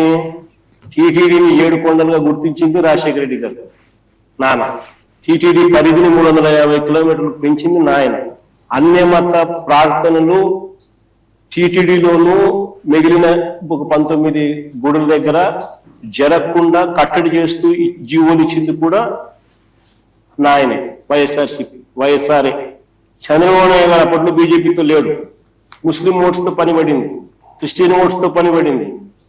అప్పుడు ఇదే చంద్రబాబు నాయుడు గారు ఏమన్నా 2009లో 746 జివో 747 జివో వైఎస్ఆర్ గారు ఇచ్చినారు, మేము వచ్చినా క్యాన్సిల్ చేస్తామన్నాడు. ఇది హిస్టరీ. ఆ వీడియో రికార్డ్ ప్లే చేయి మా చంద్రబాబు నాయుడు అన్న మాటలు. రైట్. అందుకంటే ముందు అసలు 746 లో ఏముంది, 747 లో ఏముంది అనేది చూద్దాం. 746 లో sir, the Tirumala hill range has 7 principal peaks, each of them sacred అని చెప్పేసి 7 కొండలకు సంబంధించిన ప్రస్తావన ఉంది. 747 లో అయితే ఈ తిరుమల అలాగే దాని అనుబంధ ఈ పుణ్యక్షేత్రాల్లో అన్యమత ప్రచారం జరగకుండా 747 లో అప్పుడు వైఎస్ఆర్ జీవో ఇచ్చిన పరిస్థితి. ఈ అంశాన్ని జగన్మోహన్ రెడ్డి చాలా స్పష్టంగా చెప్పారు. దాంతో పాటు ఈ 746 అండ్ 747 జీవోస్ ని అప్పుడు చంద్రబాబు నాయుడు ప్రతిపక్షంలో ఉండగా మేము అధికారంలోకి వస్తే వాటిని రద్దు చేస్తాము అని చెప్పిన ఆ బైట్ ని కూడా నిన్న ఆయన డిస్ప్లే చేశారు, చూపించారు. ఒకసారి ఆ బైట్ కూడా ప్లే చేయండి. 746 జీవోలు 2 వచ్చాయి. నేను ఉన్నప్పుడు ఎప్పుడు కూడా 746 కానీ 47 జీవోలు అవసరం రాలేదు. ఈ ప్రభుత్వం వచ్చిన తర్వాత ఈ 2 జీవోలు వచ్చాయి. తెలుగుదేశం పార్టీ దీనికి వ్యతిరేకంగా ఉంటాం. రేపు అధికారంలో వస్తాయి ఈ 2 జీవోలు కూడా తీసేస్తామని చెప్పి కూడా నేను మీ అందరికీ హామీ ఇస్తున్నాను. సార్, తెలుగుదేశం పార్టీని డిఫెన్స్ లో పడేశారు జగన్మోహన్ రెడ్డి, ఏమంటారు? ఇప్పుడు ఎవరు డిఫెన్స్ లో పడ్డారన్న దానికన్నా ఫండమెంటల్ పాయింట్ తిరుమల 7 కొండలు. అది ప్రభుత్వ జీవోలతో రికగ్నిషన్ అవసరం లేదు దేవదేవునికి. సో కోట్లాది మంది భక్తుల విశ్వాసం. అది 7 కొండలని ప్రభుత్వం చెప్పాల్సిన అవసరమే లేదు, చెప్పినా అభ్యంతరం లేదు, చెప్పకపోయినా కూడా ప్రమాదం ఏమి లేదని నా పాయింట్. సో ఇక హిందూ పుణ్యక్షేత్రాల వద్ద మీకు డైరెక్ట్ గా గుడి దగ్గర ఖచ్చితంగా అన్యమత ప్రచారాలు ఉండకూడదు. ఎవరైనా ఇతర మతస్థులు ఉంటే వారికి కూడా మత స్వేచ్ఛ ఉంటుంది. అక్కడ వరకు ఎవరు అభ్యంతరం చెప్పరు. ఎందుకంటే ఇదేమి మనకు వాటికన్ సిటీ మోడల్ కాదు కదా. చాలా రోజులు చర్చ నడిచింది తిరుమలను వాటికన్ సిటీ మోడల్ చేస్తామని. ఇప్పుడు నీకు ఒక పుణ్యక్షేత్రము, హిందూ పుణ్యక్షేత్రం ఉన్న పట్టణంలో ఇతర మతస్థులు ఉంటే వారు తమ మత విశ్వాసాలను కలిగి ఉండడము తప్పేమీ లేదు. అయితే వారికి ప్రచారం చేసుకునే హక్కు కూడా ఉంది కదా అని చర్చ నడుస్తుంది. కానీ అది ఆటోమేటిక్ గా సమస్యగా మారిపోతుంది. ఎందుకంటే లక్షలాది మంది భక్తులు వచ్చే ప్లేస్ లో ఇతర మతాలు కావాలని ప్రొవొకేటివ్ గా ప్రచారం చేయడం అనవసరంగా పబ్లిక్ ఆర్డర్ దెబ్బతినడానికి కూడా దారితీస్తుంది. అందువల్ల ఆ మేరకు సంయమనం పాటించాల్సిన బాధ్యత ఇతర మతాలపై కూడా ఉంటుంది. అందువల్ల ఇది యాజ్ పర్ లా, చట్టం ప్రకారం ఎలా ఉండాలో అలా ఉండాలి తప్ప దీనిపైన వివాదము ప్రతిసారి ఏంటంటే రాజకీయంగా వాడుకోవడం. ఈ రాజకీయంగా వాడుకోవడం వల్ల సమస్య వస్తుంది. అందువల్ల డెఫినెట్ గా 746, 747 జీవోలను ఎందుకు రద్దు చేస్తామని ఆ రోజు చంద్రబాబు నాయుడు అన్నాడో వివరణ ఇవ్వాలి. ఆ జీవోల్లో ఉన్న లోపం ఏంటి, ఆ జీవోల్లో ఉన్న తప్పేంటి, ఆ జీవోలను రద్దు చేస్తామని ఎందుకు హామీ ఇచ్చారు అన్నదానికి ఆన్సర్ అయితే ఉండాలి కదా. ఎందుకంటే ఇప్పటికీ కూడా రాజకీయంగా తిరుమలను ఒక వివాదంగా మార్చి ఎప్పుడు ఇది ఒక సమస్యగానే ఉంటుంది. 20 ఏళ్ళైనా 30 ఏళ్ళైనా ఇప్పుడు లడ్డు మొదలుకొని అన్య మత ప్రార్థనలు మొదలుకొని తిరుమల క్షేత్రంలో మందు మాంసం అనే వివాదం, ఇలా ప్రతిరోజు ఆ గొప్ప పుణ్యక్షేత్రం వివాదాలు ఎందుకు ఉండాలి? వన్స్ ఫర్ ఆల్ తేల్చండి. సో ఎందుకు ఈ దేవుణ్ణి ఉపయోగించుకొని రాజకీయాలు చేస్తారనేది ఆ పాయింట్. సో మిగతా అంశాల్లో రాజకీయాలు చాలా ఉన్నాయి, చేసుకోవచ్చు. సో ఏమైనా ఈ దేవుడి చుట్టూ రాజకీయం ఇది ప్రమాదకరం అని చెప్పేది. మీరు ఖచ్చితంగా ఎవరైనా 7 కొండలు 2 కొండలు అంటే అది నేరమే, తప్పే. అది అలాంటివి ఉంటే దానికి జీవో చూపెట్టి ఇంకో పలానా జీవో ఇష్యూ చేశారు పలానా ప్రభుత్వం 7 కొండలని 2 కొండలుగా చేస్తూ అని. ఏ జీవో లేకపోతే ప్రశ్నార్థకమైంది. ఎందుకంటే నేనేమి ఇండిపెండెంట్ గా ఆ జీవోలన్నింటినీ స్టడీ చేయలేదు కనుక నా స్టాండ్ ఒకటే. ఎవరైనా 7 కొండలు 2 కొండలుగా తగ్గిస్తే దానికి సంబంధించిన జీవో చూపెట్టారు. వట్టిగా స్టేట్మెంట్ ఇస్తే లాభం లేదు. Chief minister, deputy chief minister స్థాయిలో మీరు ఒక ప్రకటన చేసి వదిలేస్తే దానికి డాక్యుమెంటరీ ఎవిడెన్స్ చూపెట్టండి. రాజశేఖర రెడ్డి టైంలో 7 కొండల్ని 2 కొండలు చేశారని సీఎం, డిప్యూటీ సీఎం స్టేట్మెంట్ ఇచ్చారు. దానికి సంబంధించిన డాక్యుమెంటేషన్ చూపెడితే అయిపోతుంది కదా. జగన్మోహన్ రెడ్డి ఇంకో వాదన చేస్తున్నాడు. అసలు 7 కొండలుగా గుర్తించిందే రాజశేఖర రెడ్డి, అన్యమత ప్రార్థనలను నియంత్రించిందే రాజశేఖర రెడ్డి జీవో 746, 747 చూపెట్టింది. ఈ 2 జీవోలను రద్దు చేస్తానని చంద్రబాబు నాయుడు ఎలక్షన్ టైంలో ప్రామిస్ చేశాడని. ఇప్పుడు ఎవరికైనా నేను చెప్పేది, ఈవెన్ చంద్రబాబు నాయుడుకైనా పవన్ కళ్యాణ్కైనా, మీరు వేసే ప్రతి ఆరోపణకు ఒక డాక్యుమెంటరీ ఎవిడెన్స్ తో రండి. ఏదో మేము స్టేట్మెంట్ ఇస్తాం అయిపోతుంది. ఇప్పుడు శ్రీశైలం లడ్డులో కల్తీ జరిగిందన్నారు, ఇంతవరకు ఏమీ లేదు, విచారం లేదు, కేసు లేదు, లడ్డు ఎలా కల్తీ జరిగిందో లేదు, సిట్టు లేదు, ఆఖరికి ఎఫ్ఐఆర్ కూడా దాఖలైనట్లేదు. మరి ఎలా అంటారు? హోంమంత్రి నుండి తిరుమల లడ్డు తిని ఆరోగ్య సమస్యలు వచ్చాయంటారు. ఇంకా ఏ హాస్పిటల్లో ఏ కేసు రిపోర్ట్ అయింది, డాక్యుమెంటరీ ఎవిడెన్స్ ఉండాలి కదా. ఇంకో పలానా లడ్డు తిన్న తర్వాత అనారోగ్యానికి గురయ్యారు అని ఇంకో పలానా పేపర్లో వచ్చిన వార్తలు, ఆ వార్తలు కూడా ఆధారం కాదు. వాటిపైన కేసు పెట్టారా, ఏ హాస్పిటల్లో ట్రీట్మెంట్ పొందారు, ఏ రకమైన ఆరోగ్య సమస్యలు వచ్చాయి, ఇవన్నీ డాక్యుమెంటేషన్ ఉంటుంది కదా. ఏం లేదు అనేస్తే ఆరోగ్య సమస్యలు వచ్చినాయి లడ్డు తిని అంటే అన్యాయం కదా. తర్వాత బాత్రూమ్ కెమికల్స్ కలిపారు అని చూపెట్టండి. లడ్డూలో ఎలా బాత్రూమ్ కెమికల్స్, ఏ కెమికల్స్ కలిశాయి, ఆ కెమికల్స్ తో ఎట్లా లడ్డు చేస్తుంది, హార్పిక్ తో లడ్డు ఎట్లా చేస్తారు, ఫినాయిల్ తో లడ్డు ఎలా చేస్తారు, యాసిడ్ తో లడ్డు ఎలా చేస్తారు, చూపెట్టచ్చు కదా. సో మీరు ఒక స్టేట్మెంట్ ఇచ్చి అంత పవిత్రమైన వాటిపైన ఇష్టమైనట్టుగా స్టేట్మెంట్లు ఇచ్చి వదిలేస్తే ఎట్లా చెప్పండి, ఎట్లా చేస్తారు. సో అందువల్ల అది ఏదైనా మీరు ఒక స్టేట్మెంట్ మీ రాజకీయ ప్రత్యర్థుల పైన చేసేటమేలో, అది చంద్రబాబు అయినా, జగన్ అయినా, పవన్ అయినా, కమ్అట్ విత్ సమ్ డాక్యుమెంటేషన్. వట్టిగా గాలిలో మాటలని మేము బట్టగాల్చి మీదేస్తామంటే లాభం లేదు. పొలిటికల్ అవసరాల కొరకు స్టేట్మెంట్స్ కాదు, ఖచ్చితంగా వాటిని ఆధారాలతో ముందు పెట్టండి. ఇప్పుడు రాజశేఖర రెడ్డి టైంలో ఏం జరిగింది, చంద్రబాబు నాయుడు టైంలో ఏం జరిగింది, ఎవరు ఏం ప్రామిస్ చేశారు, ఎవరు ఏ జీవోలు తెచ్చారు, ఆ జీవోల పైన ఎవరు ఏం చెప్పారు అన్నది let there be an open discussion assembly floor of the house పెట్టండి, అయిపోతాయి. వట్టిగా ఈ ప్రెస్ కాన్ఫరెన్స్ లో క్లెయిమ్స్ చేసుకోవడం అలా ఉపయోగం ఏంటి? తెలంగాణ రాజకీయాల విషయానికి వస్తే ఢిల్లీలో కాంగ్రెస్ అధిష్టానంతో సీఎం రేవంత్ అలాగే మంత్రులు కూడా భేటీ అయ్యారు సార్. ఈ సందర్భంగా రీసెంట్ గా జరిగిన మున్సిపల్ ఎన్నికల్లో ఎక్కువ స్థానాల్లో గెలవడం మీద అధిష్టానం రేవంత్ రెడ్డిని ప్రశంసించింది అనే వార్తలు వస్తూ ఉన్నాయి సార్.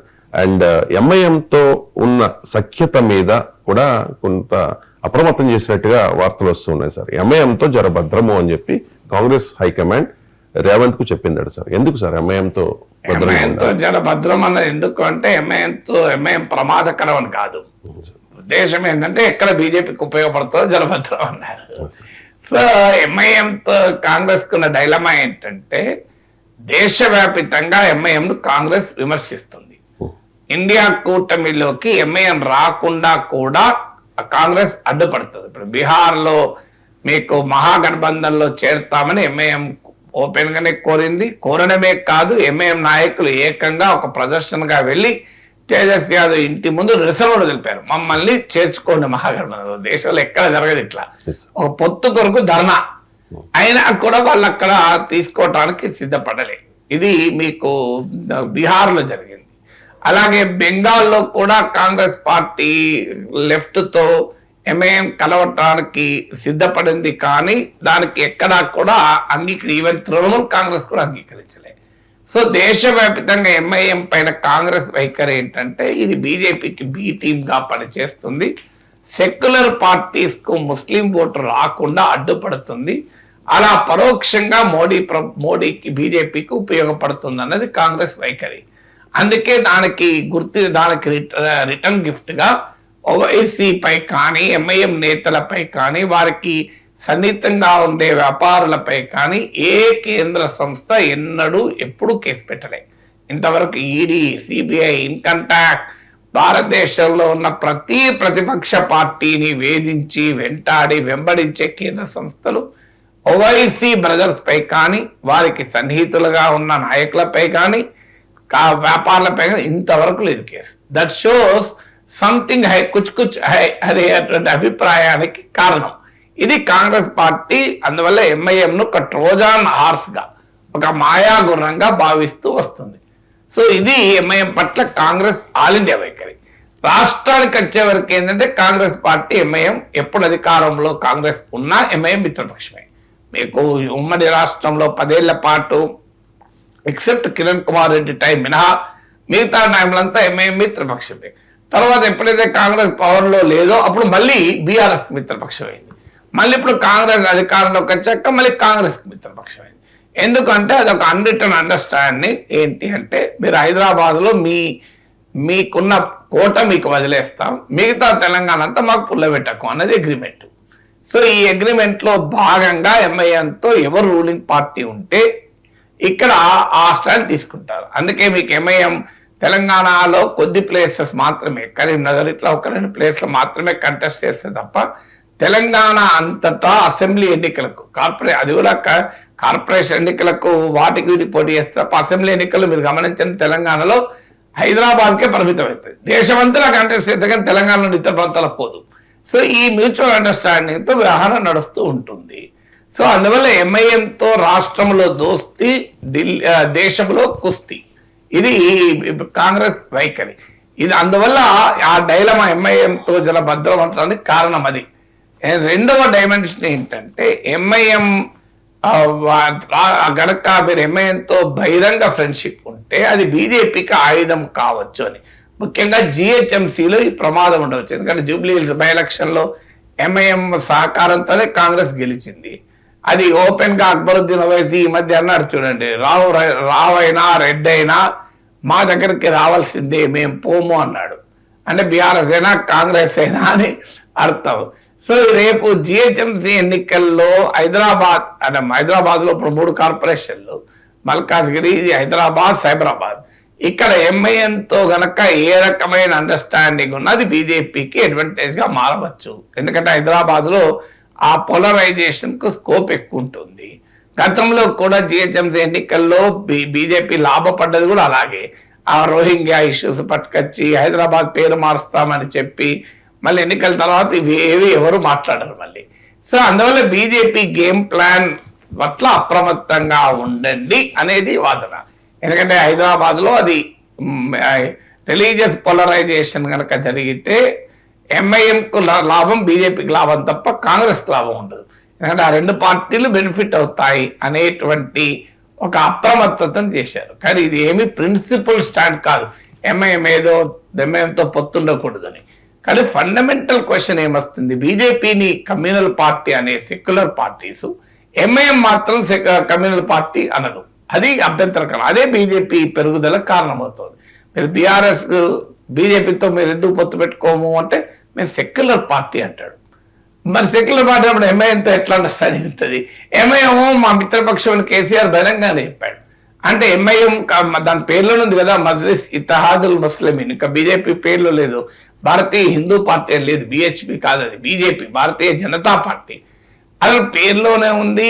ఆ ఎంఐఎం చరిత్ర తెలుసు అందరికీ, కాసిం రజ్వీ నుంచి ఇప్పటి వరకు ఎంఐఎం స్టాండ్ తెలుసు. ఎంఐఎం ఇది నాన్ ముస్లిం పార్టీ. అలాంటప్పుడు అది మరి కమ్యూనల్ పార్టీ కాదు, బీజేపీ కమ్యూనల్ పార్టీ ఎట్లా అవుతుంది? అక్బరుద్దీన్ ఓవైసీ హిందూ దేవుళ్ళ పైన చేసిన దుర్మార్గమైన వ్యాఖ్యలు తెలుసు. దానికి కేసీఆర్ ప్రభుత్వమే శిక్ష పడకుండా కాపాడింది తెలుసు. ఇవన్నీ తెలిసిన తర్వాత ఎంఐఎంతో ఒక రకంగా బీజేపీ ఇంకో రకంగా ఉండడమే సెక్యులర్ పార్టీస్ చేస్తున్న పొరపాటు. ఎంఐఎంతో గట్టిగా లేకపోవడము. ఫండమెంటలిజం ఇది ఫండమెంటలిజం. అది హిందూ అయినా, ముస్లిం అయినా, క్రిస్టియన్ అయినా, సిక్ అయినా, ఒక సెక్యులర్ వాది ఏ రకమైన కమ్యూనలిజాన్ని అంగీకరించకూడదు, ఏ రకమైన ఫండమెంటలిజం. ఆ మతోన్మాదం ఏదైనా దాని పట్ల కఠినంగా ఉండాలి. కానీ ముస్లిం ఓటు బ్యాంకుల కొరకు మైనారిటీ ఫండమెంటలిజాన్ని నిలువ చేస్తూ మైనారిటీల బుజ్జగింపు రాజకీయాలు జరుపుతూ బీజేపీ హిందువుల ఓట్లను పోలరైజ్ చేస్తుంది. చేయకుండా ఎందుకు ఉంటుందండి? మీరు చేసే రాజకీయం వాళ్ళు కూడా చేస్తారు. రాజకీయం ముస్లిం ఓట్లతో 7 ఎమ్మెల్యే సీట్లు, ఒక ఎంపీ సీటు ఎంఐఎం గెలుచుకుంటే, హిందూ ఓట్లతో 300 సీట్లు బీజేపీ గెలుచుకోవడంలో ఆశ్చర్యం ఏముంది? సో రాజకీయాలని మనకు స్పష్టంగా ఉండాలి కదా. సో ఈ సందర్భంగా సెక్యులర్ పార్టీలు అన్ని చేసే పని. చంద్రబాబు నాయుడు బీజేపీతో పొత్తు పెట్టుకోవడం తప్పు, ఇది హిస్టారిక్ బ్లండర్, మా సెక్యులర్ పార్టీ అనలేదా? తర్వాత మళ్ళీ పెట్టుకోలేదా? అంటే తాము పొత్తు పెట్టుకోదలుచుకున్నప్పుడు సెక్యులర్ పార్టీ అని చెప్పుకుంటారు, తాము పొత్తు పెట్టుకోవాలన్నప్పుడు మళ్ళీ ఒక రకంగా ఉంటారు. దీన్ని ప్రజలు గమనిస్తున్నారు. బీజేపీ జనులకు తీసుకెళ్లగలుగుతుంది కనుక ఎంఐఎంతో జర భద్రమని కాంగ్రెస్ పార్టీ చెప్తోంది. హైకమాండ్ తో రేవంత్ రెడ్డి జరిపిన చర్చల్లో మరో అంశానికి సంబంధించి కూడా అధిష్టానం రేవంత్ ని అప్రమత్తం చేసినట్టుగా వార్తలు వస్తూ ఉన్నాయి సార్.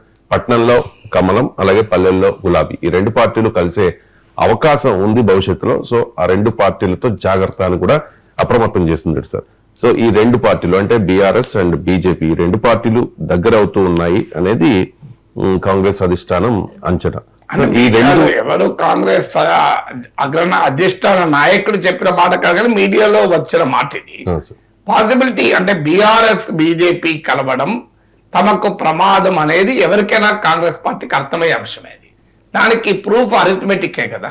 మీకు 2023 అసెంబ్లీ ఎలక్షన్ తీసుకోండి, బీజేపీకి 14% వచ్చాయి, 13.9. మీకు 37.3%, మీకు 37.4% అనుకుంటాను, లిటిల్ ఓవర్ 37% బీఆర్ఎస్కి వచ్చింది. 2 కలిపితే క్లియర్ గా 37 + 14 51%, లిటిల్ అబౌవ్ 15% వచ్చింది. కాంగ్రెస్ కి వచ్చింది ఎంత? నియర్లీ 40%, 39.4%.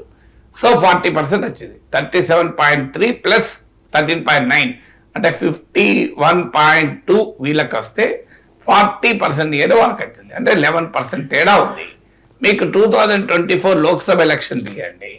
సో కాంగ్రెస్ కు మీకు అదే 40% వచ్చింది, 40.1%. బీజేపీకి 35% వచ్చింది, 34.7 టు బి ప్రిసైజ్, 35. మీకు 35 నియర్లీ 34.9%, నియర్లీ 35 వచ్చింది. బీఆర్ఎస్ కు 16.7, నియర్లీ 17% వచ్చింది. సో 17 + 35 ఎంత? 52% వీళ్ళకి వచ్చింది నియర్లీ. ఐఎమ్ టెలింగ్ మీకు అసెంబ్లీ ఎలక్షన్ లో 14 + 37 51, లోక్సభ ఎలక్షన్ లో 17 + 35 52. అంటే అరౌండ్ 51-52% స్టాండర్డ్ గా కాంగ్రెస్ కు వ్యతిరేకమైన బీఆర్ఎస్ బీజేపీలో మధ్య. ఇటీవల మున్సిపల్ ఎలక్షన్ తీయండి, 15.68% బీజేపీకి, అంటే అరౌండ్ 16%, అరౌండ్ 28% ఏమో బీఆర్ఎస్ కి వచ్చింది. 2 కలిపితే 44%. కాంగ్రెస్ కి వచ్చింది ఎంత? Around 40%, little less than 40%. So ఇక్కడికి కూడా మీకు ఇంకా ఇండిపెండెంట్ ఒక 8% తెచ్చుకోవడం వల్ల బీఆర్ఎస్ బీజేపీ కలిపితే 44 వస్తుంది. ఆ 8 కూడా కలిపితే మళ్ళీ అదే 52 అవుతుంది.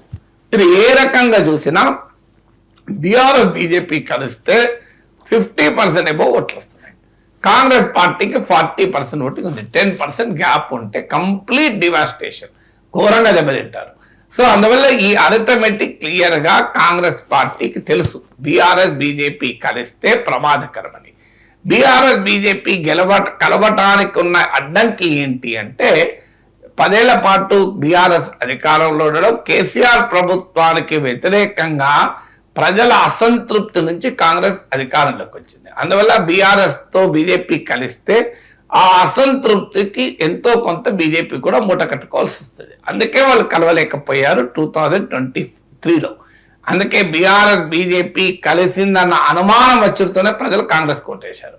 మీకు అంతకుముందు దుబ్బాక, హుజూరాబాద్, జిహెచ్ఎంసీలో అనుమానం రాలే, ప్రజలు బీజేపీని ప్రత్యామ్నాయంగా చూశారు.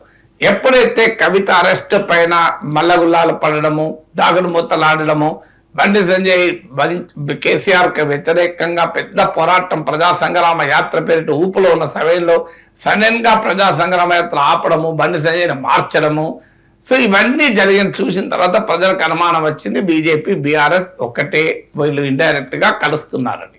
ఆ అనుమానం ఎప్పుడైతే వచ్చిందో బీఆర్ఎస్ వ్యతిరేక ఓటు, కేసీఆర్ వ్యతిరేక ఓటు బీజేపీకి పడలేదు. సో ఈ కాంటెక్స్ట్ ఉండడం వల్ల కాంగ్రెస్ లాభపడుతుంది. అయితే ఈ కాంటెక్స్ట్ ఎప్పటికి ఉంటుందా?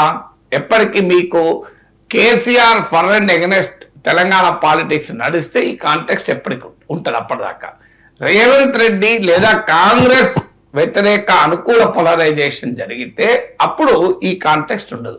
అందుకే కాంగ్రెస్ పార్టీ వ్యూహాత్మకంగా ముఖ్యంగా రేవంత్ రెడ్డి కేసీఆర్ నే టార్గెట్ చేస్తూ ఉంటారు. చాలా మంది రేవంత్ రెడ్డి ఏదో అమాయకము, రేవంత్ రెడ్డికి ఏదో అహంకారంతో కేసీఆర్ తిడుతున్నాడు అనుకుంటారు. కాదది. కేసీఆర్ని ఏదో చీఫ్ మినిస్టర్ స్థాయిలో ఉండి కేసీఆర్ పట్ల ఇట్లా అనడం ఏంటి అదే అని అంటుంటారు. అదంతా అమాయకత్వంతో మాట్లాడే మాటలు.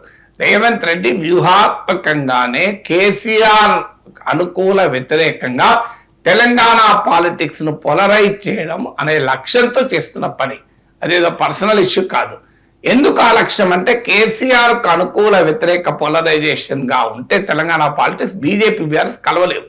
ఎందుకంటే అప్పుడు కేసీఆర్ కు వ్యతిరేకంగా ఉన్నవారెవరు, అనుకూలంగా ఉన్నవారెవరు అనే క్వశ్చన్ వస్తే బీజేపీకి ఇబ్బంది అవుతుంది. అదే మీకు కాంగ్రెస్ ప్రభుత్వానికి అనుకూలము వ్యతిరేకము, రేవంత్ రెడ్డికి అనుకూలము వ్యతిరేకము అనే చర్చ మొదలైతే అప్పుడు కాంగ్రెస్ కు వ్యతిరేకంగా, రేవంత్ కు వ్యతిరేకంగా మేము కలిశాము అంటారు. ఇప్పుడు జగన్ కు వ్యతిరేకంగా టీడీపీ బీజేపీ కలవలేదా? వైసీపీ వ్యతిరేక ఓటు చీలకూడదని. రేపు కాంగ్రెస్ వ్యతిరేక ఓటు చీలకూడదు, కాంగ్రెస్ ముక్త భారత్ లో భాగంగా మేము బీఆర్ఎస్ తో కలుస్తున్నామని బీజేపీ చెప్తుంది. తెలంగాణ కోసం గొంగలి పురుగునైనా ముద్దు పెట్టుకుంటాం, కుష్టు రోగినైనా కౌలించుకుంటామని బీఆర్ఎస్ చెప్తుంది. అప్పుడు కలిసిపోతారు. అందువల్ల కాంగ్రెస్ పార్టీకి ఫర్ అండ్ ఎగనెస్ట్ గా పొలిటికల్ పోలరైజేషన్ జరిగితే బీజేపీ కలిసే అవకాశం ఉంటుంది.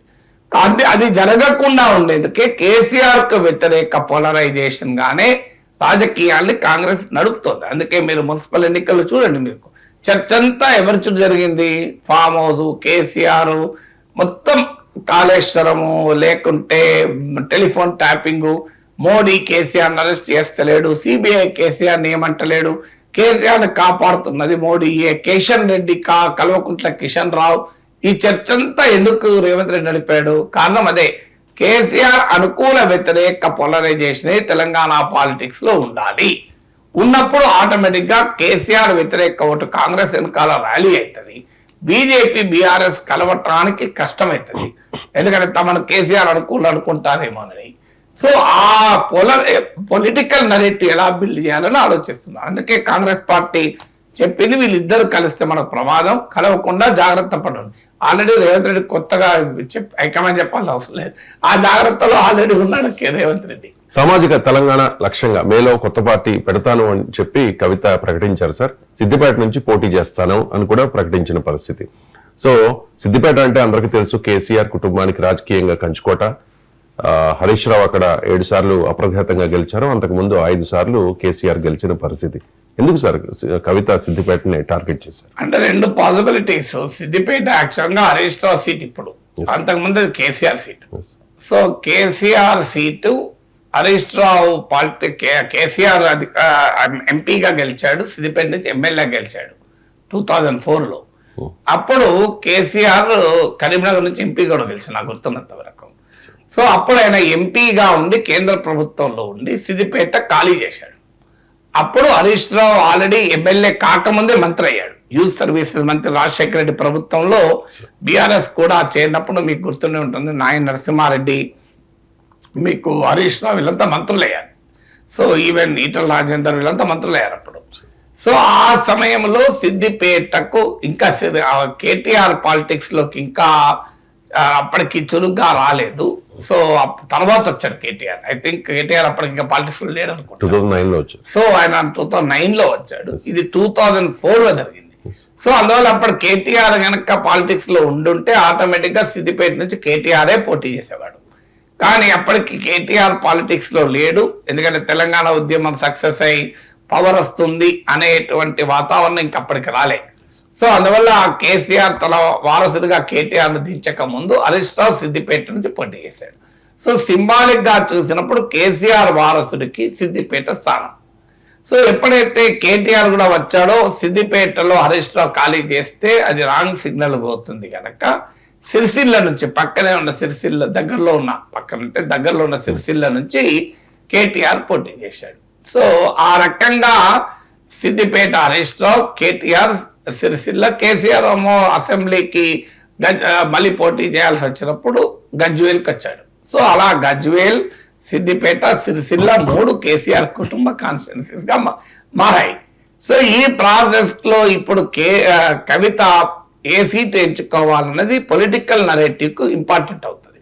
ఇప్పుడు మీరు గమనించండి, రేవంత్ రెడ్డి నేను కాంగ్రెస్ తరఫున ముఖ్యమంత్రి క్యాండిడేట్ ను ప్రజెంట్ చేయాలనుకున్నప్పుడు తనకు తానుగా ప్రజెంట్ చేసుకునే క్రమంలో వెళ్ళి కామారెడ్డిలో కేసీఆర్ తో పోటీ పడ్డారు.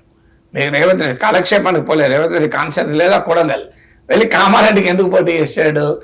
అలాగే ఈటల రాజేందర్ బీజేపీ అధికారంలోకి వస్తే బీసీ ముఖ్యమంత్రి చేస్తానని హామీ ఇచ్చారు కనుక ఆ బీసీ ముఖ్యమంత్రి అభ్యర్థి నేనే అనే ఒక పొలిటికల్ నరేటివ్ కొరకు ఈటల రాజేందర్ వెళ్ళి గజ్వేల్లో పోటీ చేశాడు. ఆయనకు లేదా హుజూరాబాద్ సీటు ఉండగా కూడా గజ్వేల్ నుంచి ఎందుకు పోటీ చేశాడు?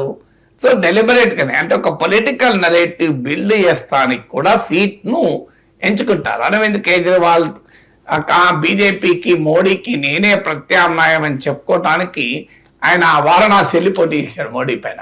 సో పొలిటికల్ నరేటివ్ బిల్డింగ్ లో అసెంబ్లీ సెగ్మెంట్ ఎంచుకోవడం కూడా కీలకం. మోడీ గుజరాత్ నుంచి వెళ్ళి ఉత్తరప్రదేశ్ లో వారణాసి ఎందుకు చేశాడు? హిందుత్వ పాలిటిక్స్ కు తాను ఐకాన్ అని చెప్పుకోవటానికి హిందువులకు అత్యంత పుణ్యక్షేత్రమైనటువంటి వారణాసి నుంచి పోటీ చేశాడు. ఉత్తరప్రదేశ్ లో సీట్లు లేవా? బీజేపీకి బలమైన సీట్లు అయినా ఉత్తరప్రదేశ్ పోటీ చేయడం గుజరాత్ సరిపోతుందా కదా? గుజరాత్ లో ఎక్కడి నుంచి అయినా మోడీ అద్భుతమైన మేరతో గెలుస్తాడు కదా. సో తన హిందుత్వ పాలిటిక్స్ ను సింబలైజ్ చేసుకోవటానికి మీకు ఒక ఇండికేటర్ గా చేస్తారు. రాహుల్ గాంధీ వాయనాడుకి ఎందుకు వచ్చాడు? సేఫ్ సీట్ అనే కాదు, నార్త్ లో సౌత్ లో కాంగ్రెస్ పార్టీకి రిలేటివ్ గా బలం ఉంది కనుక ఆ బలాన్ని గుర్తించే క్రమంలో వెళ్ళి సౌత్ ఇండియా నుంచి పడేశారు. నార్త్ ఇండియాలో ఎక్కడో చోట ఒక సేఫ్ సీట్ దొరకదా? కంపారిటివ్లీ ఇప్పుడు మీకు హిమాచల్ ప్రదేశ్ లో ఒక సీట్ దొరకదా? అక్కడ అధికారంలో ఉన్నారు కదా. సో అందువల్ల ఏ పార్టీ అయినా పోటీ చేసే ఒక నాయకుడు తాను ఎంచుకునే కాన్స్టిట్యున్సీ కూడా ఇదే పొలిటికల్ సింబాలిజం కూడా ఉంటుంది. అందుకే ఇన్ని ఉదాహరణలు మీకు చెప్పాను. సో కవిత సిద్దిపేటలో పోటీ చేయాలనుకోవడం ద్వారా కేసీఆర్ కు తానే వారసురాలు, తాను అనేటువంటి తన పొలిటికల్ లెగసీ, పొలిటికల్ ఇన్హెరిటెన్స్, రాజకీయ వారసత్వాన్ని చాటి చెప్పడం కొరకు ఎంచుకోవడం ఒక ఆస్పెక్ట్. ఇట్లా అదే కారణమైతే ఆమె స్ట్రాటజీ కరెక్ట్. కానీ ఆమె ఇప్పటి వరకు బీఆర్ఎస్ నుంచి బయటకు వచ్చిన తర్వాత ఆమె పోరాటం అంతా కేసీఆర్ పై కాదు, కేటీఆర్ పై కాదు. నిజంగా వారసత్వం కొరకు ఫైట్ కేటీఆర్ తో చేయాలి. ఆమె పోరాటం అంతా హరీష్ రావుతో చేస్తుంది. అందువల్ల హరీష్ రావును ఓడిస్తానంటూ సిద్దిపేటకు వెళ్ళడం గనక జరిగితే దాని మించిన వ్యూహాత్మక తప్పిదం ఇంకోటి ఉండదు. ఎందుకంటే పోరాడాల్సింది హరీష్ రావు పైన కాదు. నిజంగానే నీకు పొలిటికల్ గా ప్రూవ్ చేసుకోవాలనుకుంటే కేసీఆర్ పైన పోరాడాలి, కేటీఆర్ పైన పోరాడాలి. హరీష్ రావు మీద పోరాడితే ఏమొస్తుంది? హరీష్ రావును కేసీఆర్ కుటుంబ రాజకీయాల్లో ఆయనను బాధితులుగానే సమాజం చూస్తుంది. ఇది also one of the victims లానే. ఎందుకంటే కేసీఆర్ కేటీఆర్ ని చేయాలనుకుంటున్నాడు, హరీష్ రావు చేయడం లేదు. హరీష్ రావు సీనియారిటీ ఉన్నవాడు, కేటీఆర్ రాజకీయాల్లో లేనప్పుడు హరీష్ రావు ఉన్నాడు. మొదటి నుంచి కేసీఆర్ ఎవడున్నది హరీష్ రావు, కానీ కొడుకుని చేస్తున్నాడు అన్నది కదా విమర్శ. సో మీకు కేటీఆర్ ని వర్కింగ్ ప్రెసిడెంట్ చేశారు, కేటీఆర్ ని కేబినెట్ లో ఆల్మోస్ట్ నెంబర్ 2 చేశారు, అందరికి అర్థమవుతుంది. సో అందువల్ల మీకు హరీష్ రావునే విక్టిమ్ గా సమాజం భావిస్తున్న సమయంలో కుటుంబ రాజకీయాల్లో కవిత నేను విక్టిమ్ కనుక మరో విక్టిమ్ తో పోరాడుతా అంటే జనం ఎట్లా యాక్సెప్ట్ చేస్తారు? అందులో సిద్దిపేట హరీష్ రావు చాలా సేఫ్ సీటు. ఆ భారీ మెజార్టీలతో గెలుస్తూ ఉంటాడు ఎంత క్రిటికల్ టైంలో కూడా. అందుకే ఆమె ఇంకో మాట కూడా ఉన్నది, సిద్దిపేట లేదా బోధన్ అన్నది. అది కూడా ఒక రాంగ్ నెరేటివ్. చెప్పేటప్పుడు నీకు స్పష్టత ఉండాలి, సిద్దిపేట నా బోధన అంటే ఎట్లా. సో అందువల్ల క్లియర్ గా ఎక్కడి నుంచి పోటీ చేయాలనే విషయంలో కూడా కవితకు స్పష్టమైన నరేటివ్ లేదనడానికి ఇది ఒక ఉదాహరణ కదా.